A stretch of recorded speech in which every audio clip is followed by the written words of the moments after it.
Put out a very specific statement. After a morning event at the Chicago Public Library, outgoing Mayor Lori Lightfoot was asked about the Saturday night chaos downtown that led to 2 people shot, 15 arrested, traffic disrupted, and the CTA suspending service into the loop. Lightfoot says there's lots of opportunity to redirect young people to safe spaces, but scoffed at one reporter describing what happened as, quote, mayhem.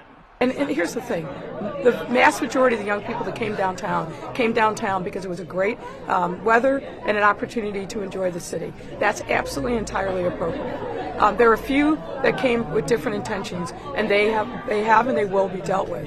But I'm not going to use your language, which I think is wrong, to say that is mayhem. All right, guys, so we got to talk about a story that is definitely not getting attention from the mainstream liberal media. You will never, ever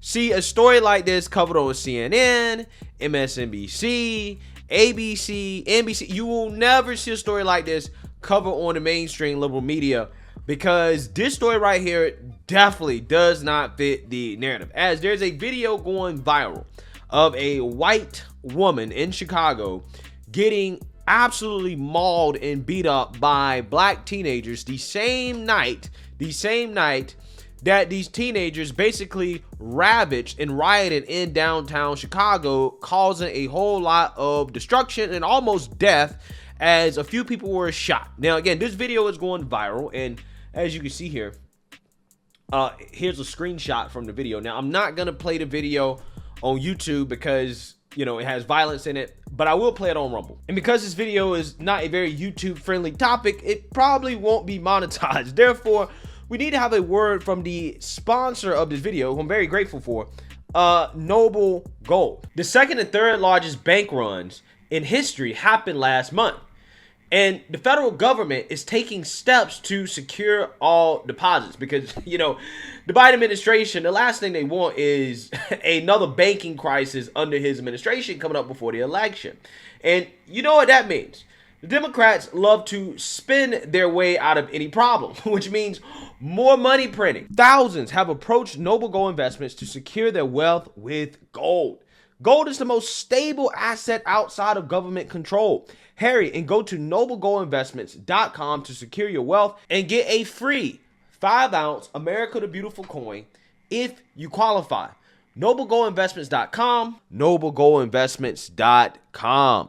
But remember, there's always a risk of investment, and there's no guarantee of any kind. Yeah, so this video right here, okay, is very disturbing, okay? And it shows something that you will almost never see in reverse, right? Like, I've never actually seen a video of a gang of white teenagers jumping a black woman, okay? I've never seen that. Okay, now, again, if you listen to the woke revolutionaries, they'll tell you black women's lives are under attack, right? Black women need to be afraid of the white man, okay? Even though, again, I've never seen the white man beat a young black woman the same way that these young black men are beating this white woman. Never seen it, okay? Now, again, I'm not saying it didn't happen back in the day, right? Not saying it didn't happen or it never happened before. It never happened. I'm just saying, in the modern era, right, the modern era of social media, I've never seen that on tape. I've never seen that footage. And if we did see that footage, can you guys imagine the media outcry? Okay, could you guys imagine the marching, the rioting, like how upset this country would be if a group of white male teenagers, young white male teenagers, mobbed and beat up a black woman the same way that happened in this video? Again, it would just be destruction. It would be destruction. It would be nonstop news 24/7 from mainstream liberal media, conversations about how black people are under attack and how racism is so prevalent in this country, yada, yada, yada. You guys know, right? You know what will happen. But when it comes to something like this, where, you know, clearly seems to be a race angle here, right? Because the mainstream liberal media tells us that any type of violence that involves two different races, it has to have something to do with racism. That's what they're telling us about that story out in Kansas City. where you had a young black teenager that went up to a house accidentally, allegedly, he went up to the house accidentally looking for his siblings, and a older, elderly white man shot him on the spot after he rang the doorbell. Okay, according to the mainstream liberal media. I really don't know the story. I think the story's sketchy, but this is what happened, right? Now, again, this teenager survived. He's in good spirits for all we know. The guy that committed this act of violence is arrested. He's charged. And again, the mainstream liberal media is talking about it, right? They're talking about it. It's all over the news. BLM is protesting. But you have this that happens in Chicago where this woman is getting beat up, and you see no press about it, right? No press whatsoever in the mainstream liberal media. Even though, according to them, there's clearly racism, right, going on here. Now, I don't know. I'm not making accusation of racism because I don't know if they did it because the woman is white. Okay, maybe they did, maybe they didn't. I have no clue. I don't have enough information to come to that conclusion, which is a rare thing for people to say, right? In 2023 is that, hey, I don't have information to come to a conclusion. Sorry, can't say that the person's racist or not racist. But again, the mainstream liberal media told us that any type of interracial violence has to be a form of racism. And you don't see this story getting as much traction as it otherwise would if the races were reversed, or even if the races were the same. Like, for example, going back to the Kansas City story, we had a white man shoot a black teenager because the black teenager came to the wrong house, basically. Okay, and this got national news coverage. However, you had a story that happened out of upstate New York where you had a white woman that went to the wrong house, and a white man ended up shooting her, and not just shooting her, killing her.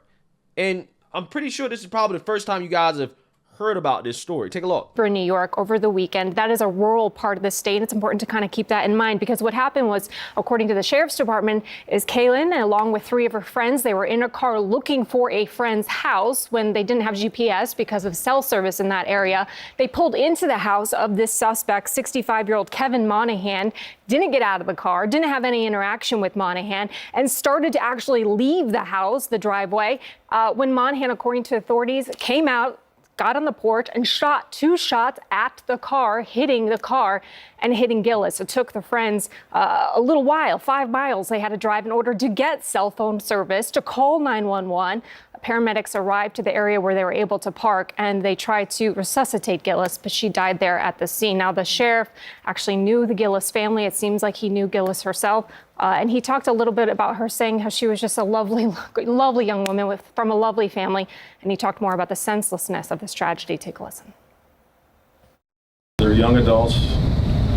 They were in the area looking for a friend's house. It's a very rural area with dirt roads. It's easy to get lost. They drove up this driveway for a very short time, realized their mistake, and were leaving when Mr. Monahan came out and fired 2 shots. Now, Poppy, as you said, he is charged with second-degree murder. Kevin Monahan, he didn't have great interaction with the police. They showed up at his door. He didn't want to leave. About an hour standoff there. They finally took him into custody, and he's behind bars this morning. And now what for the investigation? You said it's behind bars, but what's next? Yeah, so they're still investigating this. Like I said, no interaction with the police, according to authorities. Didn't say anything to sort of incriminate himself, but we're looking to see who his lawyer is, going to talk to him or her, and he has a court date coming up. Now, you seen that, you heard that. CNN is covering this story. Now, I mean, they're not covering it in a sensationalized way, the same way they were with the Ralph Yarl story.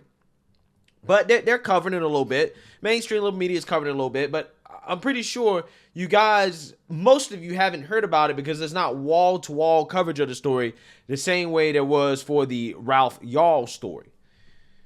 Now you have Joe Biden, Democrats, again, trying to take advantage of this tragedy because you can never let a good racial tragedy go to waste. He's inviting Ralph Yarl to visit the White House. Now, Ralph Yarl survived.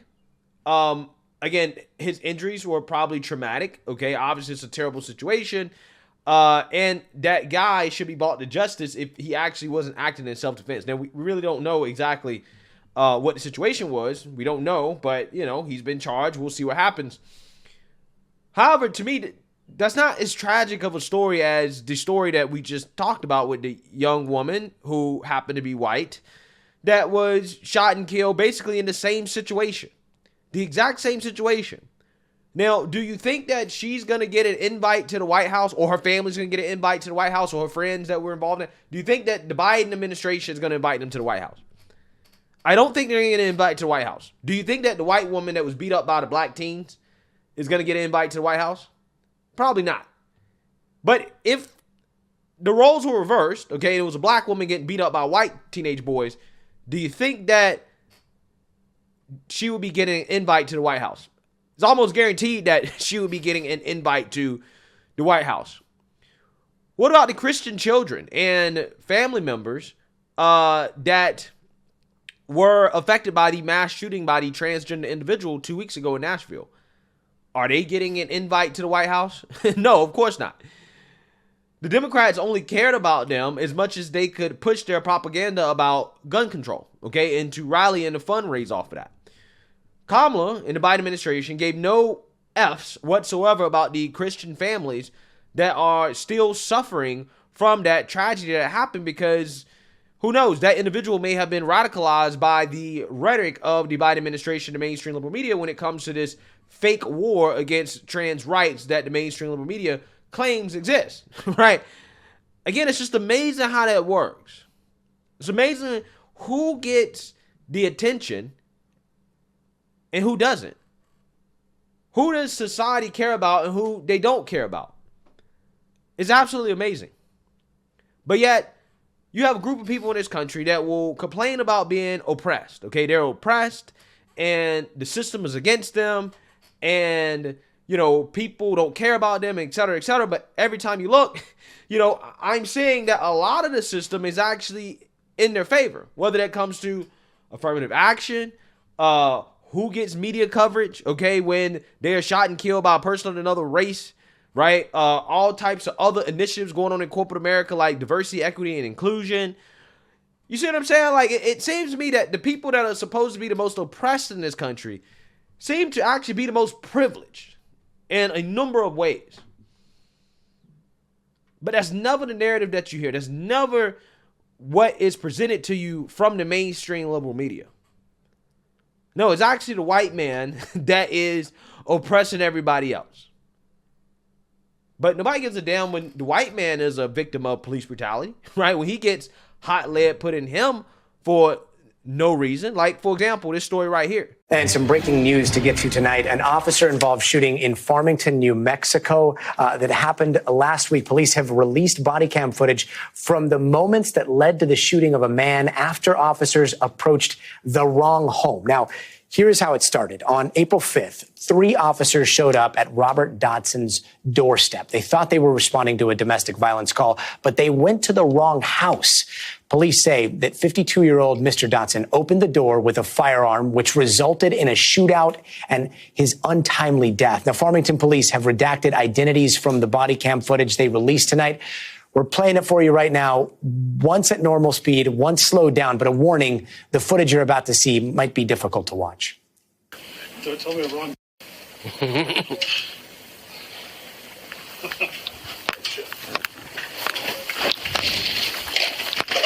Hey.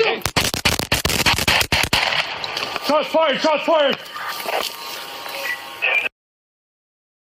Now, all of the officers involved have been put under paid administrative leave as they undergo an investigation. In response to the shooting, Farmington's police chief said, quote, Mr. Dotson was not the subject of the call that our officers were responding to, and this ending is just unbelievably tragic. I am extremely sorry that we are in this position.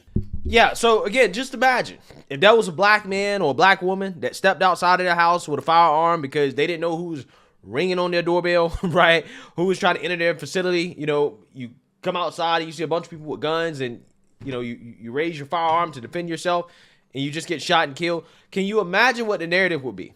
The narrative would be, well, see, this is how cops act towards black people. Black people don't even have a right to bear arms, okay? Black people don't even have a right to defend themselves. These police officers shot immediately just because it was a black person. Now, if that person was white, they would have gave him the benefit of the doubt, right? Even though this clearly doesn't fit that narrative, okay? This is why it's not getting a lot of coverage.